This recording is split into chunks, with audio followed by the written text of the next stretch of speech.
Today, we're going to deconstruct a really dramatic event, a recent U.S. military intervention in Venezuela. And we're going to do it using a statement from the Washington office on Latin America as our guide. This explainer is all about digging into some very complex questions about power, international law, and what happens next. So you see a headline like this, and you might think, okay, U.S. forces captured an authoritarian leader. Sounds pretty straightforward, right? But the Washington Office on Latin America, or WOLA, says not so fast.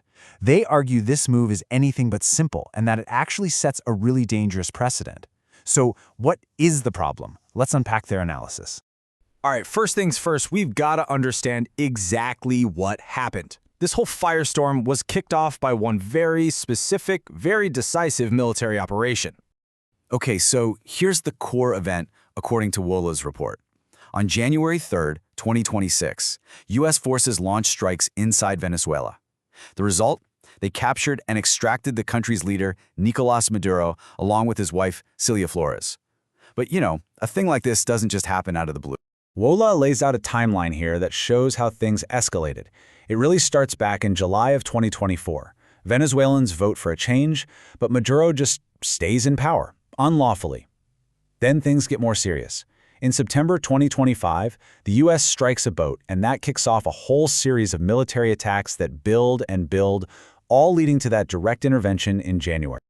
So now that we have the backstory, let's get to the heart of WOLA's argument. This is their deep dive critique of the legality of this whole operation and, just as importantly, its consequences.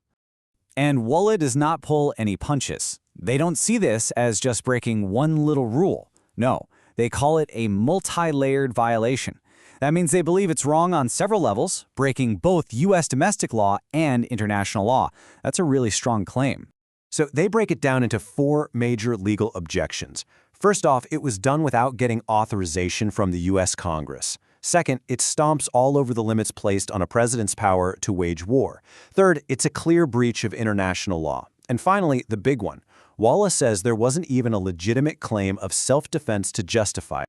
32. This number is really important to WOLA's argument. They use it to show that the January 3rd strike was absolutely not an isolated incident. They say they've counted and denounced 32 separate U.S. military attacks in the region since September 2025. They see it as a pattern of unjustified force. And WOLA has a specific name for this strategy: gunboat diplomacy. Now, that might sound like a term from a history book, but they're arguing it's been brought back. It's this idea of a foreign policy that leans on the threat of military force instead of, talking, negotiation, and building consensus. So we've heard a lot about WOLA's critique, which probably has you asking, who exactly is WOLA? I think to really get their perspective, we need to understand the organization itself and where they've stood on Venezuela all along. Well, this is them. WOLA, the Washington Office on Latin America. They're basically a nonprofit advocacy group, and their whole focus is on human rights across the Americas. And when it comes to Venezuela, they've been watching the situation very closely for years. And this quote is absolutely crucial to understanding their position. WOLA wants to make it crystal clear that criticizing this U.S. intervention is not the same as defending Maduro, not at all.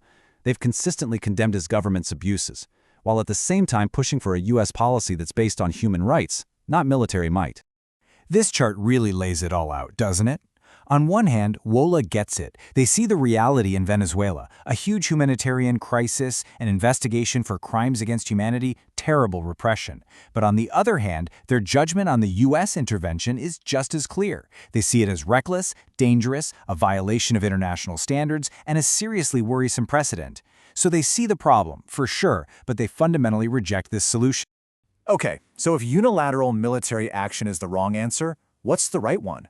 Well, WOLA doesn't just criticize, they also propose a different path. Their statement ends with a really clear call for a new approach. They lay out four specific calls to action, aimed at pretty much everyone involved.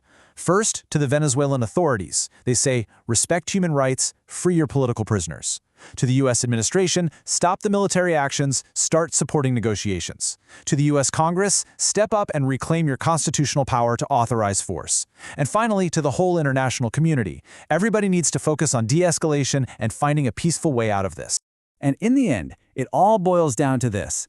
This is the goal that WOLA is pushing for. It's not about a transition forced by an outside army. It's about a peaceful and democratic one, where the rights and the well-being of the Venezuelan people are front and center.